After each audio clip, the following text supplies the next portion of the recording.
For the theory of conceivability, you can really quicken it, and you can say a couple things, and you can theorize about it, and you can do all kinds of research and try to create new experiences within the human race.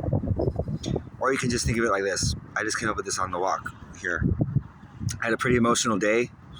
I apologize to anyone who got to witness it, but it was emotional, and I realized thinking about emotions that emotions aren't real, because they pass by, and this has been said before, but emotions pass by, and then you have another emotion. So then I thought about peace. So I thought, well, peace is the only real emotion because it's what everyone wants, and you don't have to say it's what you want forever, right? Peace. So a couple more thoughts happened, and I realized basically you can cut it down to this. For the theory of conceivability, we just have to think about our highest aim. So then we'll know it's new after that because we haven't achieved our highest aim yet, So if we do achieve our highest aim, we can therefore have new experiences after our highest aim. We can have a new highest aim or different degrees of that highest aim that we never experienced before. So that's the theory of conceivability. You categorize the experience in the human life, and you can use the same titles if you want, maybe a little modification of it. And then you can just say, well, I know that it's like that. That's what I call it. But I know it's nothing I could ever know what it really is if I was that. That's the theory of conceivability for short. And I wanted to do a nonprofit organization, but it was really going to be a small research company.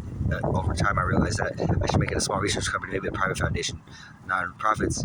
And it can focus on just a couple things on the theory of conceivability within research and think tanks.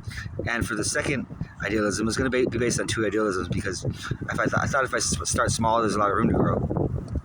The second one would be religious, spiritual, and scientific practice sustainability. Just sustainability in its own aim towards purifying the first one. Because there's a couple key things within religions that I think are more universal than, say, New Age, that can actually lead to better justice in the human experience of health economy, and economic economy, because it involves sharing and stuff too, and different things like that are really just age-old ideas of wisdom and compassion before wisdom nowadays is the sort of people on the planet. But since the first one has to do with the ultimate goal of the simple goal of having new things to do all the time, why don't we try to achieve our highest aim so we can have new experiences after that? We can have a new highest aim. And evolution would quicken, and our new highest aim would be easier achievable. And the only way to do that is to create it has to be natural evolution, or it's not natural, because if it's basically not absolute, then it's not the actual condition, you could say. So if our highest aim for everyone universally is peace, then we have to ensure peace for every single person. So it might deal with the economy, it might deal with security, it might deal with religious freedom, it has to be, but most you can always agree with, no matter what group you're in. If there's another group you disagree with, if you look at their highest aim, it's usually something you want too. So it proves something right there. So what is everyone's highest aim? It's probably peace, if they had to really think about it, because it's the real emotion that they wouldn't mind out of all the other emotions. The other ones that they're connected to, there's always an imbalance. Exhilaration could lead to lack of exhilaration. Anger could lead to having happiness. That's fine, but anger still exists. So peace is like that balance of that. It's not neutral. It's like people have it and they want it forever, and it's like this. It's not exhilarating, but it is. But it's not. But it's definitely, there's no duality towards it. It's just peace.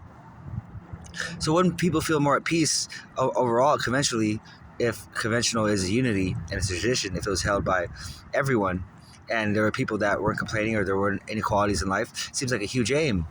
But for the theory of conceivability, if there was to be a research company for it, I guess that's something they could work on their whole lives. That should be funded. That should be supported. That should be sponsored. That should be, supported, basically. So if I want peace and you want peace and we disagree with other things, at least we both have our highest aims solvable to the point to where we are united. Because I want peace. I really do. And I want peace for everyone, no matter what it seems like for me, or no matter what it may seem like for you. I know you're a human, so I know you want peace, because we weren't born in perfect peace land, so obviously we want peace. So we can all try together and get through the times that weren't peaceful, try to be together for times that are peaceful. And if it doesn't happen, don't worry, the next generation will pop up, and everything that we failed at, we always have that idea of they're always back here again, and they always give us a second chance in a different way, because they're always peaceful, Until we ruin that, which we haven't, we should always be fine. And on a universal level, we haven't. So God is good.